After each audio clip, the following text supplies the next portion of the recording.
everybody, welcome to the Ladybug Girls Show. Today we're going to make candles. Here's the candles we're going to make. They're cran-apple with cranberry coloring and green apple.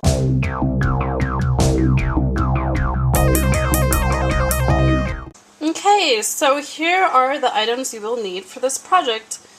I have some cranberry fragrance oil, some apple macintosh fragrance oil. This one is from Brambleberry. Then I have some colorant. We're going to use the green and the cranberry, and that's because we're doing cranberry with the cranberry color, and then we're doing the green with the apple. And then you will need your molds. I'm using 6 molds, but whatever shape or size you have will best suit your project. In addition, you will need some mold sealers so the wax doesn't come out the bottom of your mold. Whatever number of molds you have, you want the same number of sticks. I have these wooden like chopsticks, but you could use any type of sticks you have or pencils. And then you'll need some candle wick. And I have 75 yards, so this has actually lasted me forever. A rubber hammer is very useful, and a little tool for being able to break the wax. You'll need your wax. I use about 10 pounds. Then you'll need a kettle. My kettle is ancient. It was my grandmother's, and I would love to invest in a new one because the handle's kind of scary. And then I'm just getting started melting the wax, and then I'm gonna cut my wicks, and then I like to pre-dip them, so I'm just gonna put it in there for a minute. Okay, now we're gonna place the wicks on a paper plate and let them dry for a minute. Okay, now we're separating the wicks so they don't stick together. Okay, next you'll need the mold sealer and just some sticks, and what we're gonna do is place a little bit of mold sealer in the bottom.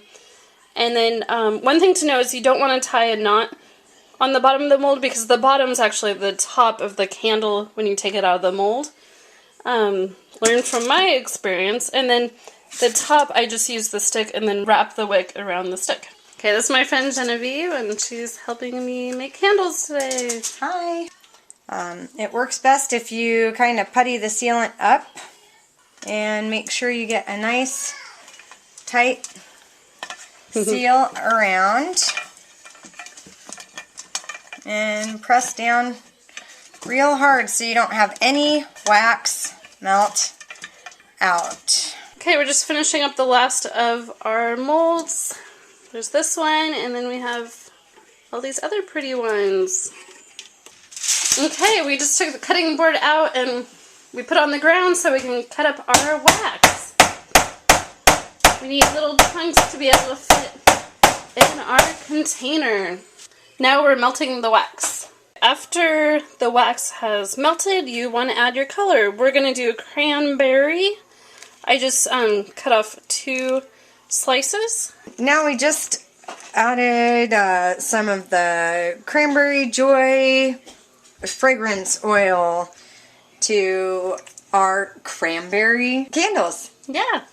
Okay, so now we are going to pour in just a couple inches in each one of the molds of the cranberry, and then we are going to do probably an apple scent next, because cran-apple is always a good scent. Okay, we had a little bit of a leak, so we threw some ice on it, and it actually helped stop all the wax from pouring out. A good little tip to keep in mind.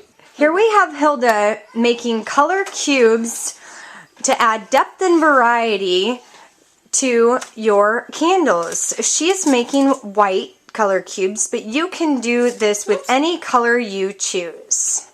Now that the stars have hardened, we are going to place them in the large circular mold. Okay, now we're going to add some green colorant to our wax. And then we'll pour in another layer. We're going to make sure it smells good. There we go. Probably good enough? Yeah, we're doing touch more. There we go. Apple to the green. So it's the next morning after making the candles, and if you notice that there's a little dip and it goes down about 1 inch, and I'm just gonna pour a little bit more wax so I don't have a hollow bottom on my candles. And I'll just go through and pour a little bit on each one, and it will make the candle look a lot better for the finished product. And the trick is to do it where you only get the wax in the center and not on the sides, because if you pour it on the sides, it might run down the side of your candle. Okay, it's time to take the candles out of the mold. I'm super excited, and I can't wait to see how they turned out. Here's the first one. It's a smaller little diamond one. Okay, I'm just going to cut the bottom of the wick off. Turned out pretty cute. And then I'll just trim the top of the wick too to about 1 inch. And we'll put that one in the back and we will pull the rest out. I'm excited. Okay, some of the bottoms got wax on it because I had that wax issue. So I'm just trying to get the wax off so I can pull it through the mold. Okay, here's the circle one. Ooh, look at that. That turned out really pretty. I think I'll just trim the wick just a tiny bit. And we'll set it right here. Okay, the next one's a big star one. This is the one that leaked. Oh good, my wick came out okay. And I saved the wax for future candles too. Okay, so it went all the way through and I'm gonna lift it up. Wow, look at that. Quite a design. Okay, the next one is a nice round one. We're gonna cut the wick first. I inherited my grandma Charlotte's candle molds, and it's something that I did as a child. Like in high school I used to make candles. I've actually been making candles for quite a few years now. This one looks really pretty too. Let's do more. This one's gonna be a real pretty star. This one's in there pretty good. If it won't come out, then I stick it in the freezer for a minute. So we'll put this one in the freezer and hopefully that will do the trick. Okay, so this mold is a large round circle and I'm super excited about this one. It's coming off really easy. Oh boy, look how pretty that is. Okay, last but not least, we have our beautiful star mold. And I haven't seen it yet, but I wanted to do the big reveal. Woohoo! So that's it for this episode of the Ladybug Girls Show. It was awfully fun making candles with you. Thanks for watching this, and stay tuned for more arts and crafts videos and cute videos of the girls. Thanks for watching.